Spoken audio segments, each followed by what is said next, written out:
Hello guys, nizere ko mumeze neza. Twe turashima cyane. Karibu cyane kuri channel bita Life Talks. Iyi ni channel tuzoza turaganira ibintu by'ubuzima, amajambo yubaka. Tuzoza turaganira n'abantu batandukanye, tubabaza inkuru z'ubuzima, batubwira nyene uko biyumva no babona ubuzima. Muri make tuzoganira ibintu bitandukanye byiza byubaka ikiremwa muntu kugira ubuzima bubandanye bumera neza. Uno munsi rero turi kumwe n'umutumire w'umujene nk'abandi bajene atagase, nibaza muramubona kuri kamera, araza kutwidondora tubwira uwo ari we, nyene turaza kumenyana buke buke. Turaza kumubaza ibibazo nyene by'ubuzima bisanzwe kugira nyene tumenyane, aganire nyene tumenye uko abona ubuzima nuko ibintu bimeze. Umutumire rero wacu none umusore mubona imbere yacu. Nkuko rero mumubona urabona ameze neza cyane, n'umujene kabisa. Rero ndakwakiriye mugenzi kuri no channel yacu bita Life Talks. Karibu cyane. Merci beaucoup, nanje ndaryohewe ko ndahashitse. Turagwaye ikaze kandi wisange uze kumva uri aleze. Karibu cyane kuri no channel yacu bita Life Talks kabisa. Merci beaucoup. None wo nk'umuntu atakuzi, ubwa mbere na mbere kadutangure tukubaza izina ryawe, urinde nk'umuntu atakuzi urinde. Witwa gute? Ku mazina y'abavyeyi ntawe nitwa Ninazwe Jimmy. Ariko abantu bakunda kuntazira Smith. Niryo zina ryawe, urumva wowe wiswe Ninazwe Jimmy bakagutazira Smith. None wo Smith Jimmy ni gute nk'ubu umuntu akubajije ati uwo kwidondora gute? Nk'ubu umuntu akubajije ati wowe urinde, uwo kwivuga gute? Ni gute wo kwidondora ku muntu atakuzi? Uko kwidondora ku muntu atanzi ni umusore nk'abandi bajene, ndi umujene akunda gukora ikindi kandi akunda kuvuga ngo ndipoze cyane.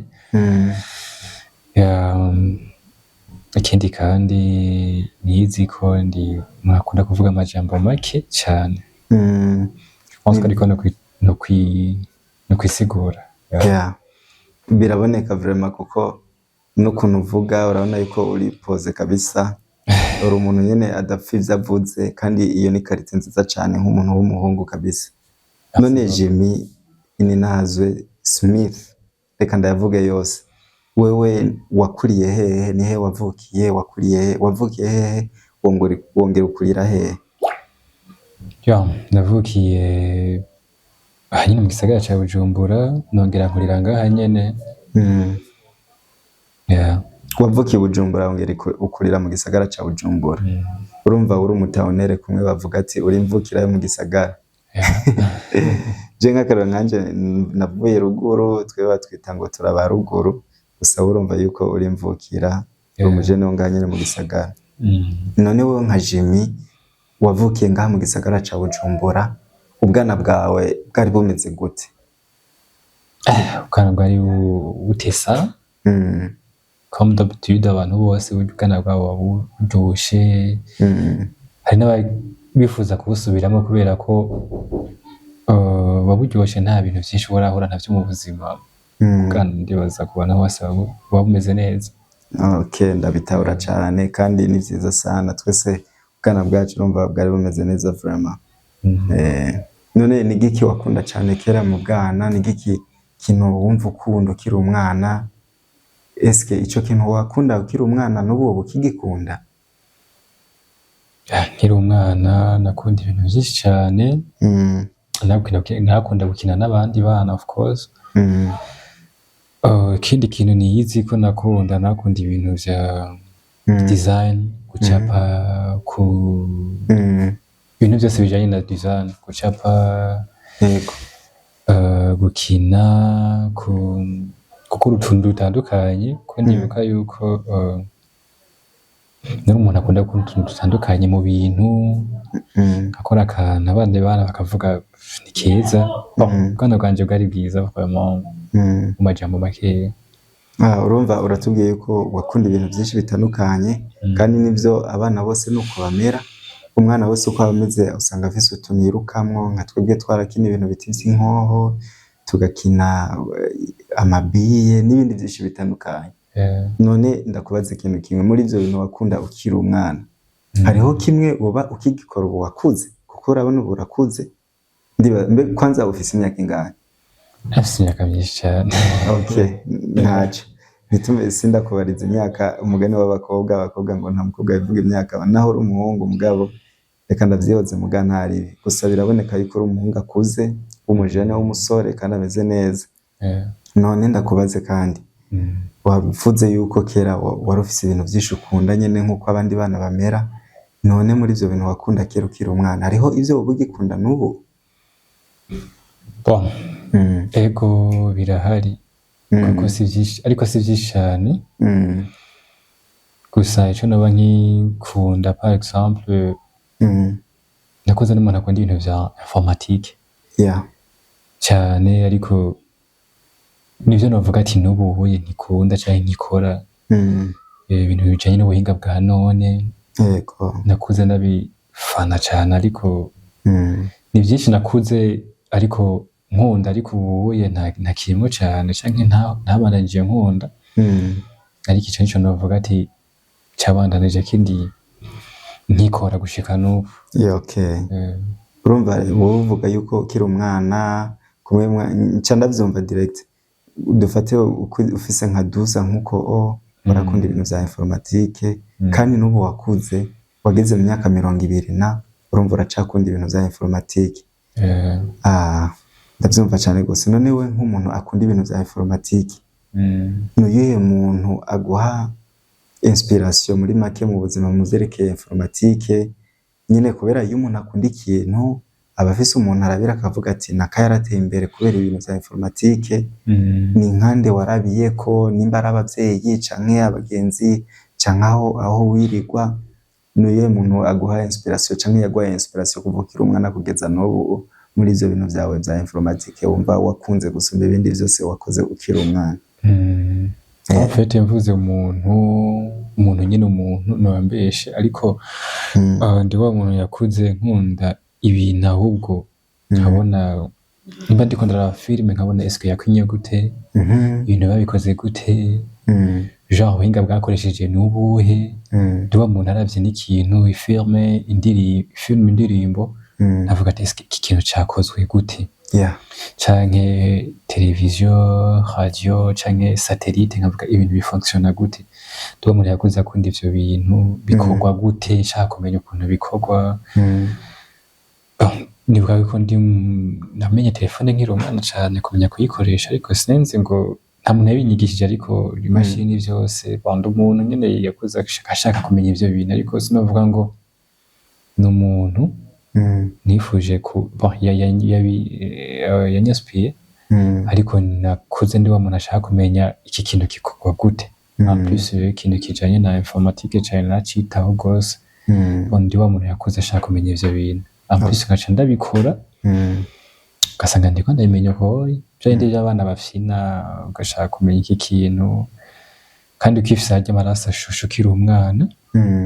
Biba vyoroshe cyane kubera ko ufise motivation ndende.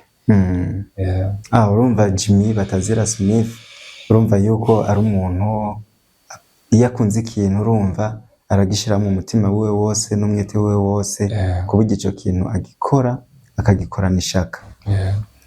Ivyo bintu rero ni vyiza kuko biratuma abantu batera imbere, kuko iyo n'ingabire ikomeye cyane abantu benshi badafise. None reka rero twirengagize ivyo bintu wakunda ukiri umwana, reka tuje kuvyerekeye ubuzima bwawe. None wowe nka Jimmy Smith umujene ndazi nurashikana imyaka 30, uri hagati ya 20 muri makuri mu myaka 20. None wowe nk'umujene uri kuraba ubuzima, ivyo ukunda niki wewe ni giki kikunezereza mu buzima Jimmy? Ibintu binezera mu buzima ni vyinshi, ariko cyane ni ikintu numva nyine ko nezerewe cyane n'ivyo bintu bijanye n'ubuhinga bwa none, kumenya ibintu bigezweho, uko bikorwa, uko bikoreshwa. Numva ariyo domaine yaje. Urumva nivyo bikuryohera. Nk'akarorero abajene benshi biki gihe urashobora kumva bavuga ngo jewe ngo nkunda abakobwa, bandi ngo nkunda imipira. Wowe wavuze ngo amafilme, hari akantu k'amafilme wageze kuvuga, numvise ko ushobora gukora amafilme muri make n'ivyo z'amamashini. Urumva Jimmy wewe nameze nk'abo bandi bajene birukanka mu nkumi n'iki, urumva we yikundira ibintu bijanye na informatique yakunze kuva akiri umwana. Suko nyene none Jimmy? En fait, umuntu wese agira ivyo akunda nk'uko yabivuze, hari abakunda inkumi, bakunda ibindi bintu bitandukanye. Kuri jewe biratandukanye, nkunda ikintu bon kandi bishire muri sofa yo gukora, nkunda gukora kuko nkuko nabikubwiye bon sinkunda filme ko uteye ko filme kuyiraba nyene ngo bihereraho, ahubwo filme yari example y'ikintu naguhaye ati eske ikorwa gute, fonctionne gute, babikoze gute, bitwara ibintu bimeze gute. En fait nkunda kuvumbura kuvumbura ikintu, yego, kumenya ati ikintu cyakozwe gute.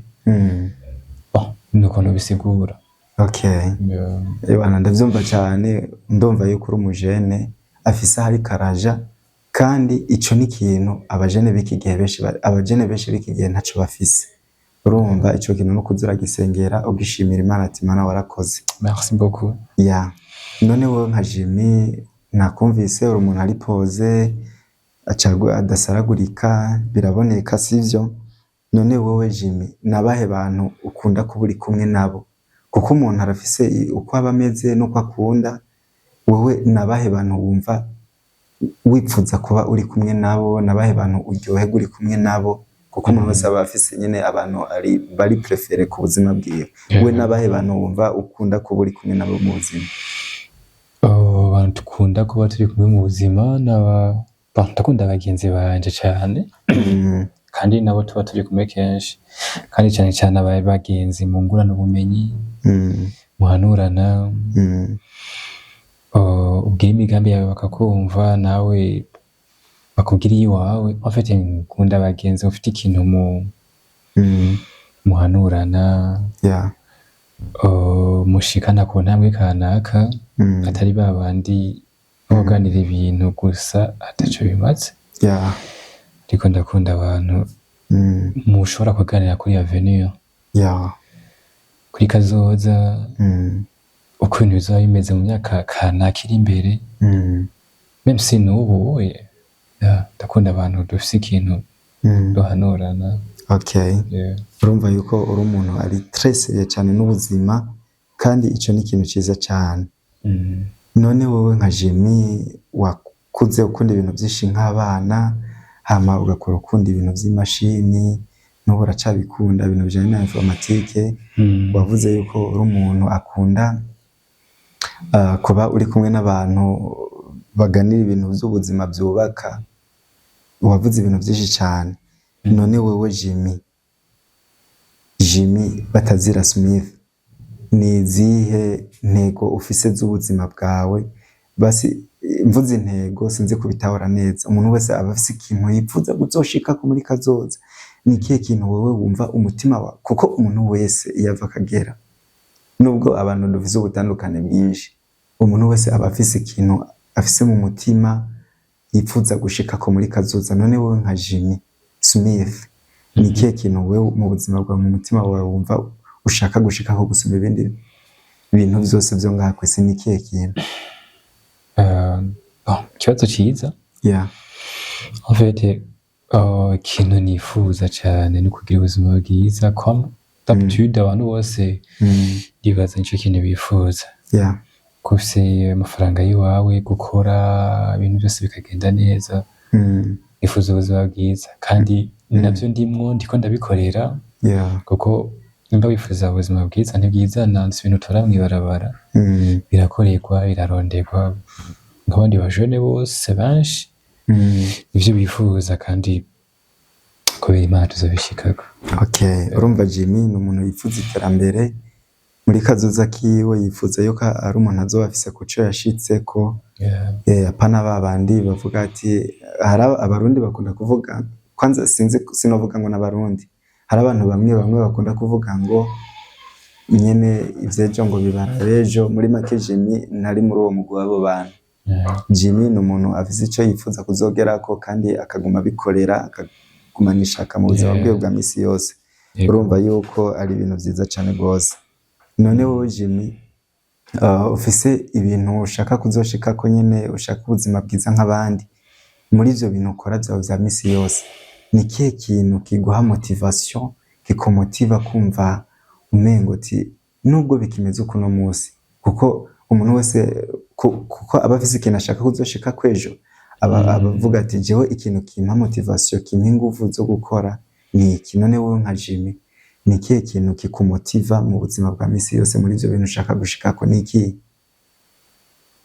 Ikintu kimotiva novuga icambere kimwe nuko nkihema, kuko burya umuntu agihema ukiri mu buzima uba ufise ivyizere yuko ikintu cose wifuza uzogishikako. Nuvuga ko ico kintu ca mbere. Ikigira kabiri,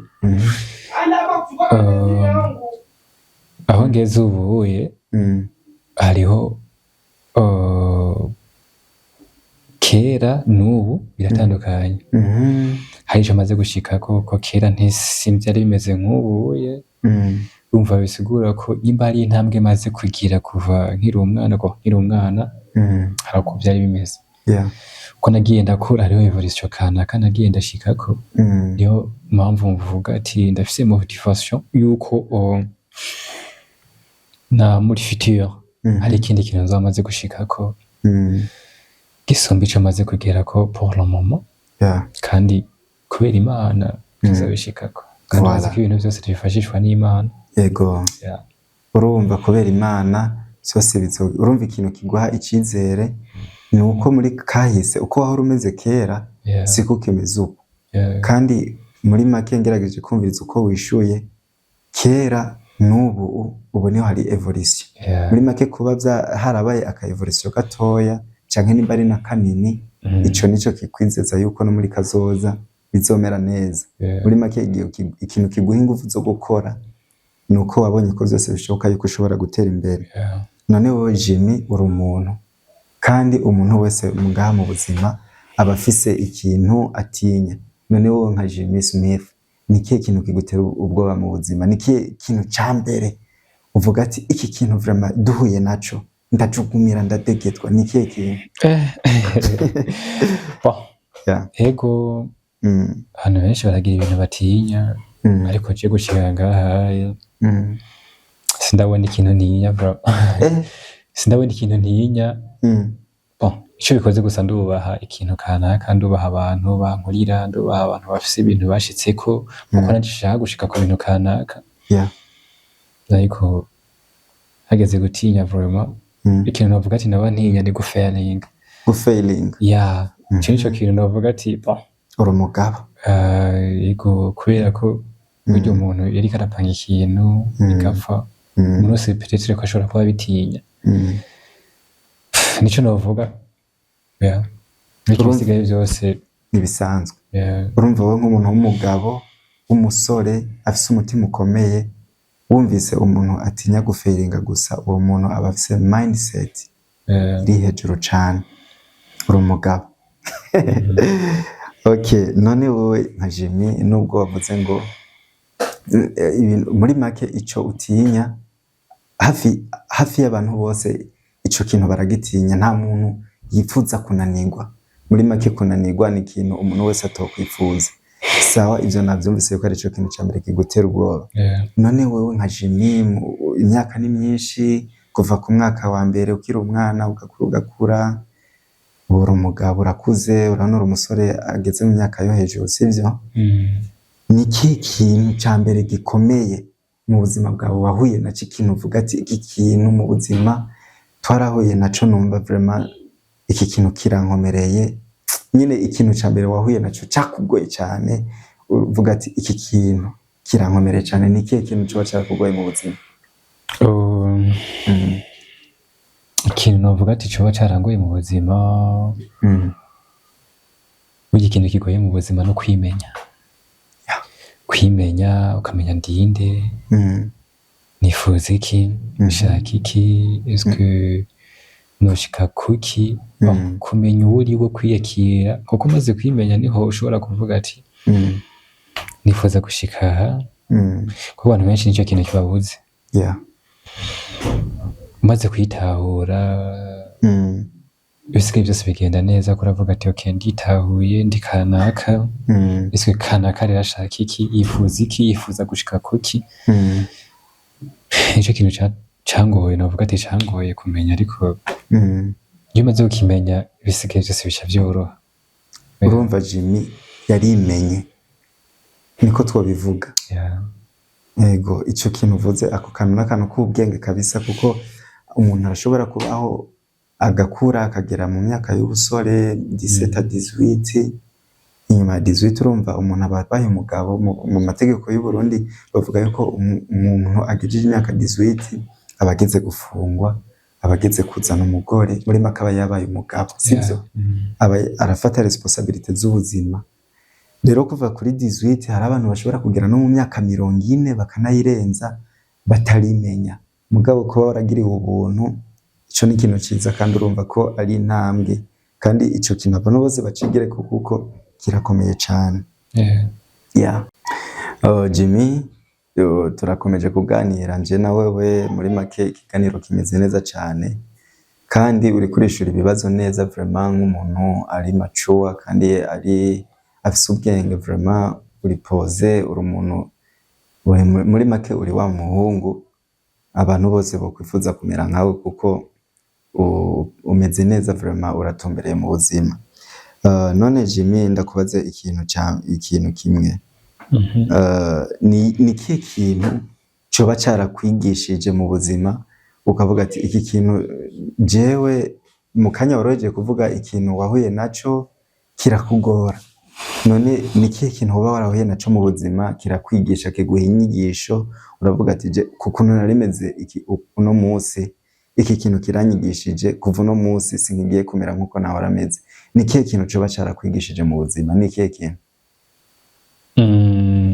ikintu novuga cyo basi reka ndagufashe neza ikintu coba woba warahuye naco kirakwigisha ndavyumva ikintu narahuye naco kikanyigisha mu buzima no kumenya ko Imana iri mu ruhande rwanje icyo kintu novuga ati bro kuba narakimenye cankoreye umuti kubera ko iyo umuntu amenye yuko ivyo akora vyose Imana iri mu ruhande rwiwe aratekana kumva ko ibintu byose biri au contrôle.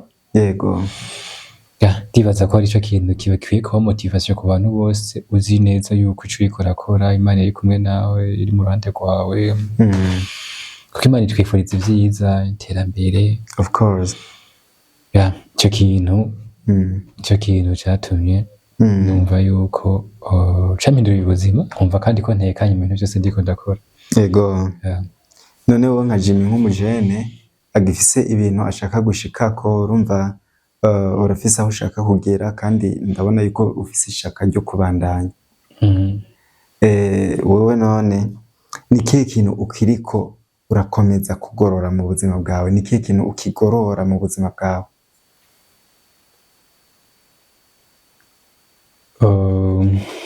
Ikintu novuga ati cariko ndagorora iswe shuvuge gute ingeso kubera ko umuntu igihe bitagenda neza ugasanga umuntu arakubwiye ati bro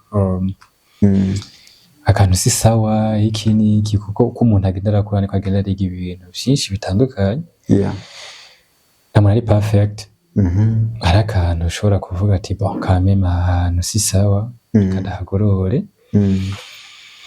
nibaza ko ari ivyo sino yusigaye abantu nibo bashobora kubona ko ari vyiza canke ari bibi ariko ico umuntu ambwiye ati iki kintu si sawa ndakigorora umuntu ambwiye ati ahantu ndakunda kumva impanuro z'abantu bagenze cane cane yego ndibaza ko umuntu ambwiye ati ikintu si sawa nanje nkakigako nkabona ati peut-être ko atari ciza okay ndavyumva cane gose vraiment muri make uri kurishura ibibazo neza kandi turiko turaraba kuri kurishura kuravugisha ukuri that's your real life ndabeshe okay ivyo ni vyiza cane hama ikibazo ngira ndakubaze gifise amashwa ane sivyo mugabo uraza kwishuramo ikintu kimwe canke nimba ari bibiri uraza kumbwira iyo nyishu uza iyo shwa uza kuba wahisemo uza guca usigura n'impamvu sivyo none okay ikibazo kivuga uko ni ikihe kintu mu buzima bwawe gifise agaciro gusumba ibindi vyose amashwa naya ubwa mbere hariho urukundo eske urukundo niko goba ufise niko goba nico kintu wobuha agaciro gusumba vyose icambere urukundo amahera amahoro canke ubushobozi mvuze ubushobozi bashatse kuvuga kuba uri umuntu abantu bose babona bakajugumira wa muntu abantu bose batinya nyene umuntu wo hejuru dufate nyene wa muntu abantu bose batinya bavuga ati uriya naka ni igihangange uriya navugirwamwo muri make ni ikihe kintu muri ivyo bintu bine uha agaciro mu buzima bwawe gusumba vyose icambere ni urukundo n'amahera n'amahoro canke ni kuba udomina abantu bose nyene abantu bose bakubona bakagutinya ni ikihe kintu muri ivyo bintu icambere navuze ko ari urukundo amahera amahoro canke ubushobozi imbaraga kuri je ikintu cambere kidomina ni amahoro kuko amahoro ugiye kwiraba neza ukabisuzuma amahoro ari mu bintu vyose arimwo urwo rukundo arimwo ayo mafaranga arimwo iyo pouvoir uravuga voilà pouvoir ya je ndibaza amahoro hari ibintu vyose je préfère amahoro. Tu préfères amahoro? Yeah. Okay, that's good. Sasa wowe Jimmy Smith mujene wewe wifuza kubaho muri relation imeze gute? Relation mu buzima bwawe wifuza kubamwo ni ya gute? Relation nyene uco bibona. Relationship. The kind of relationship you want to be in life. What's that? With a girl? Basi okay reka tubivuge basi mu vyerekeye urukundo relationship y'urukundo niyo relation wumva wifuza kubamwe mu buzima yo relation nifuza ko noba ndi mwo mu buzima nako ndi kumwe n'umukobwa anyubaha cambere nako nakubwiye irimwo amahoro ikindi naco nibaza ko ari ivyo ndamukunda na wanyubaha kubera ko sinzanasomye muri Bible avuga ngo wa mukobwa wagenda ubaha umugabo wawe ngo gute ti wa mukobwa wagenda ubaha umugabo wawe na wa mugabo ubaha ubaha umukobwa agenda ukunda umugabo wawe Bible precisa yuko umukobwa akwiye kubaha umugabo wiwe canke umu boyfriend wiwe niko twabivuga hama umuhungu nawe akunde umugore wiwe canke umu girlfriend wiwe rero nanje navuga ko ariko bimeze ndakunda umuntu anyubaha en plus l'umu girlfriend wiwanje ndabikunda ndabiprefera gose kubera ko je mba mbona yuko abakobwa ukuntu bameze ni bakunda urukundo rwabo rubonekera mu kubaha ko je ko ndabitahura personnellement sinumva yuko umukobwa yo kunda atakubaha nimba kubashe nanje nakunda bibona vraiment ntawe uri umuhungu mukunde yego ndakunda of course ariko ku mukobwa ndakunda umuntu akunda nyubahe niho mbonera urwo rukundo kwa nkunda yeah I understand everything. So Jimmy nizihe karite ukundira umuntu muri make uvuga ati jewe nkunda umuntu ameze uku muri make umuntu ameze uku twojana canke umuntu ameze kurya ntitwojana nizihe karite uraba ku muntu kugira uvuge ati uyu muntu ni umuntu dushobora guhuza mu buzima nizihe karite uraba ku muntu ku bantu bose abantu muri rusanga pana umukobwa gusa ndakunda umuntu ari juste cyambere kimwe muri makavugisha ukuri kuko naje ndi juste niho umuntu abonye ikintu ndakubwira ati ikintu si sawa ikintu ni sawa ndakunda ibintu biciye mu muco bigororotse umuntu ari juste cincho cyambere novuga kikira kabiri umuntu afise ubuntu nico kintu biri kumwe n'umuntu afise ubuntu nyene bisa nkaho ata muntu bufise ata ubuntu nta muntu umuntu ari juste umuntu afise ubuntu umuntu afise respect ndakunda respect mu bintu cyane sinzi I think nivyo okay. Okay, uravuze yuko ukuntu umuntu avugisha ukuri, umuntu afise ubuntu, umuntu agororotse nkuko nawe ubugororotse. Gusa apari ivyo vyose turabantu kandi abantu turakosa siko nyene uragerageza kuba neza mugabo à la fin de la journée ugumura umuntu kandi abantu bari mu makosa.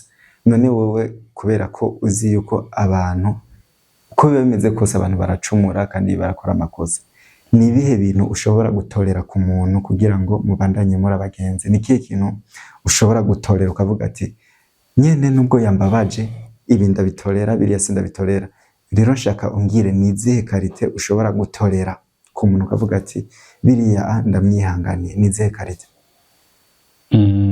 Ikintu umuntu ashobora gutorera biroroshe kubera ko umuntu agikora ikintu ku nshuro ya mbere urabona ko yacitswe ku nshuro ya mbere it's okay.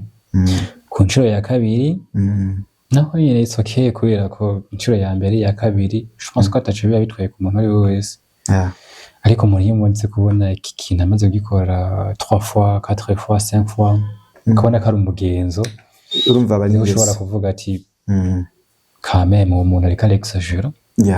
Sinon kinari ari ubwa mbere ukibonye, ubwa kabiri ryo rimwe na rimwe ubwa gatatu ushobora kuvuga ati okay fine, mugabo hari ikintu ushobora kuvuga ati iki kintu n'umugenzo quand même, niho ushobora kuvuga ati violence. Muri make wowe nka Jimmy umujene yiyubaha kandi agororotse, ibintu byo bakunda biye ku murongo. Umuntu urashobora muri make ushatse kuvuga yuko urababarira umuntu mugabo ukibandanyije ubwa kabiri ubwa gatatu n'ubwa kane uba wamaze kubona ko ari ingeso ahubwo atari kosa nk'iry'abandi bantu bakora. None wowe Jimmy umuntu atakuzi oya canke bamwe mu bagenzi bawe nk'abantu baba bakuzi, reka tuvuge uko ni kihe kintu ukeka ko abantu baba bakwibeshako? Ni kihe kintu abantu baba bakwibeshako? Ibintu nk'ivyo nyene. Ikintu nibaza ko abantu bashobora kuba banyibeshako nivyo nibaza ariko sinzi ko ari ivyo, ni ukuvuga ko nkaze. Benshi bavuga ati ndakaze sinzi ararenze ujya mu jene. Benshi ma comment ndakunda kuyabona ama feedback bambwira ati ndakaze, ariko nibaza ko atari ivyo kubera okay. Gusa nibaza ariko sinzi ikintu kimwe no kubwira, urabona nta muntu yibona yuko abarundi bakira bavuze ngo uwambaye ikirezi ntamenya ko cera, sivyo? Ivyo bintu abantu bakubona ko nivyo birashobora kuba ari ivyo wowe gusa ugasanga navyo ubona, kuko bavuze ngo uwambaye ikirezi ntamenya ko cera. Ivyo bintu rero nimba uwa mbere yaravuze urakaze n'uwa kabiri uko bishobora kuba ari ivyo mugenzi. Okay, none ni kihe kintu wicuza mu buzima bwawe? Ikintu wicuza mu buzima gusa gatoya imbere yuko ushira ico kibazo ugerageze kuzuravunagura kugira ikiganiro nikibe kirekire. Ikiganiro urumva kibaye kirekire gusa abantu bararambirwa, sivyo? Uze uramera nk'uvunagura nyine, uze urasigura muga uvunagura. Ni kihe kintu wicuza mu buzima? Ikintu nicuza mu buzima pour le moment ntaco ndabona, ariko icyo nagerageza gusigura ni kwizera umuntu cyane ukarenza. Kwizera umuntu cyane ukarenza, icyo kintu birangira wicujije cyane. None Jimmy yoba yarizeye umuntu akarenza hama bakamuhemukira? Naho tabadije yewe ndafise abagenzi, ndafise abantu twakuranye, ndafise inshuti ndakunda kubyumva cyane. Yego. Ko mu wambaye icyo kibazo na experience maze kugira mu buzima, kwizera umuntu cyane maze kubona yuko bishobora kurangira wicujije. Okay, ndabyumva cyane gose. Uhejeje kuvuga ikintu ca mbere wicuza mu buzima, ni kihe kintu wumva uryoherewe mu buzima ku bwawewe?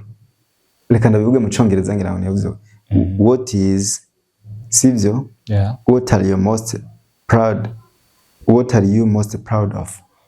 basi ikintu uri proud naco ni ikintu uri most proud of ni ikihe kintu unezerewe cyane mu icambere no kuba DJ we comme Jimmy Tazera Smith yes vraiment ivyo bintu vya mbere numva ndyoherewe kuba DJ we gusa ndumva ko bihagije ivyo birakwiriye ndumva ko ndabiryoherewe cyane ni ikihe kintu none wifuza ko abantu bakwibukira ko ikintu abantu umuntu wese akubonye muri no interview ni ikihe kintu wifuza ko umuntu avuze ati uyu mujene mbonye muri no interview ari pose nifuza yuko iyo nyibukira kuri iki ni ikihe kintu wifuza ko bakwibukako ikintu nifuza ko abantu banyibukirako nuko abantu bokwiga kuba really sinzi ukuntu bisigura ko kuba bo banyabo kuba bo banyabo kubera ko nico kintu cyambere nabonye imengo kiragora abantu yego kuba really nico kintu numva ko gikenewe ku buzima bw'umuntu wari we wese ndavuga wari we wese kubera ko ico kintu kirabuze mu bantu cane we rero wifuza ko bokwibukira kuki muri make kuba really kubura umuntu nyene wa wundi wewe nyawe pana kwifananisha pana kwa kundi reka ndagutera agakuru gato kagufi muri make abajene bobo urashobora kubona umujene yabonye umukobwa mwiza reka tuvuge ku bakobwa kuko abajene bobo urabizi barakunda abakobwa cyane nawe urabakunda sindagira mariage mvuze ngo sindabakunda bava bantera amabuye ariko baba bazana urumuge ndabakunda ariko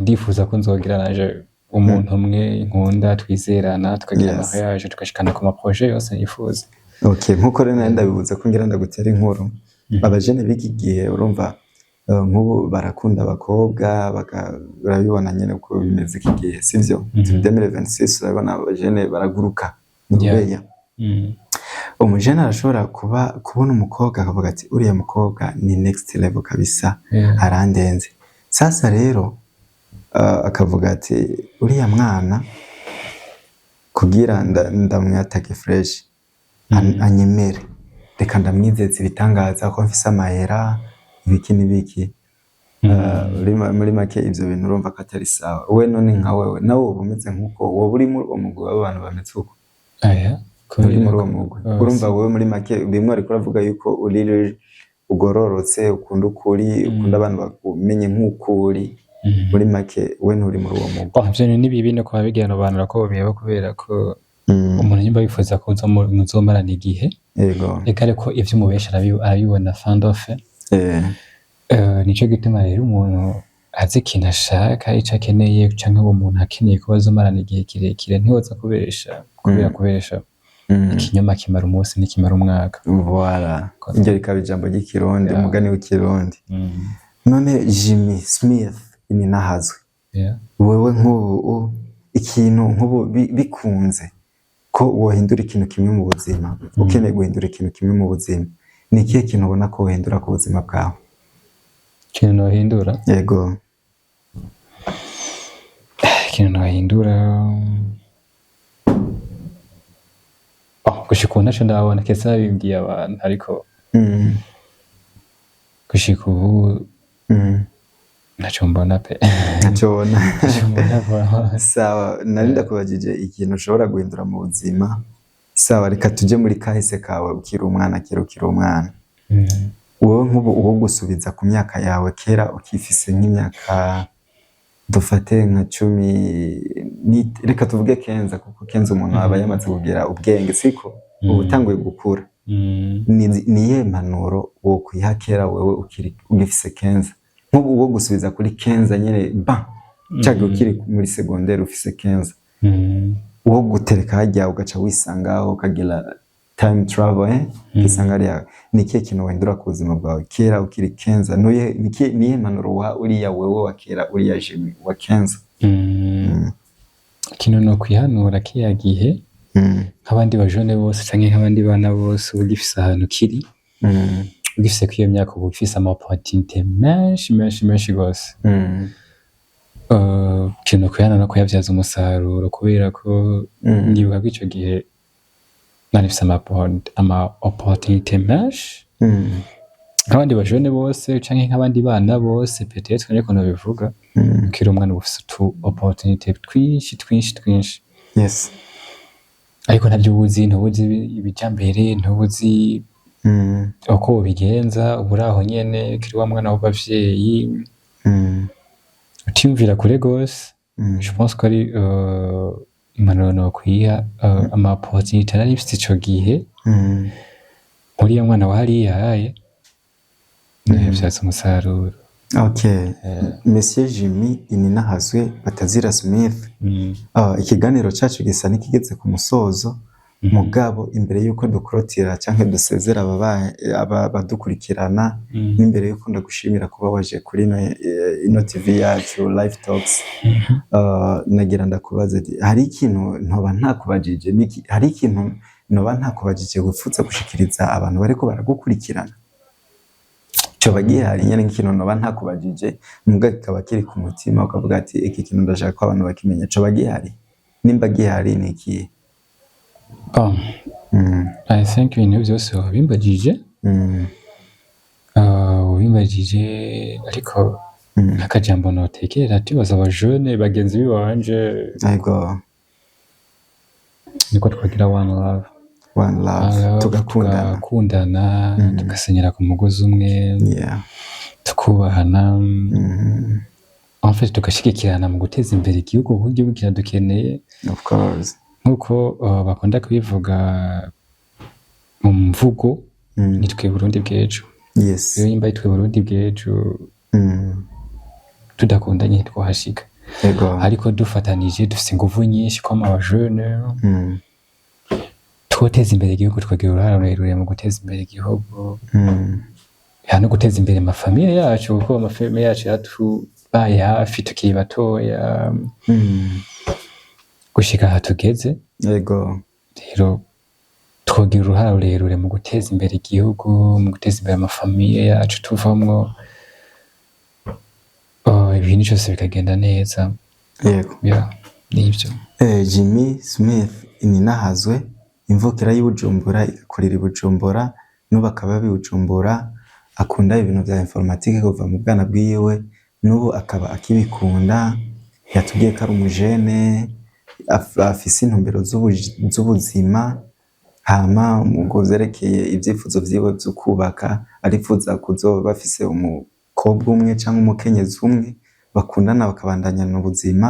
Yatubwiye ibintu byinshi cyane nimba bakurikiranye ikiganiro cyose bumvise ko ari umuntu afise intumbero y'ubuzima kandi yafise ahashaka gushika. Rero Monsieur Jimmy Smith Ininahazwe turagushimiye ku mwanya waduhaye wakoze kuza kuganira natwe kandi wakoze cyane muri rusange. Aje ndagushimiye wakoze cyane. Yego. Nizere yuko n'ikindi gihe tuguhamagaye uganire natwe utubwire tuzokurondera utuganirize kuko ivyo wavuze ndibaza twaganira iki umwanya utari mutoyi ndibaza umwe wese ntaza kubura akanagenda aratora mu ngaha muri iki kiganiro. Turagushimiye cyane n'ikindi gihe karibu cyane kuri ino channel yacu uganiriza abanywanyi. Merci beaucoup naje ndabashimiye cyane. Yego.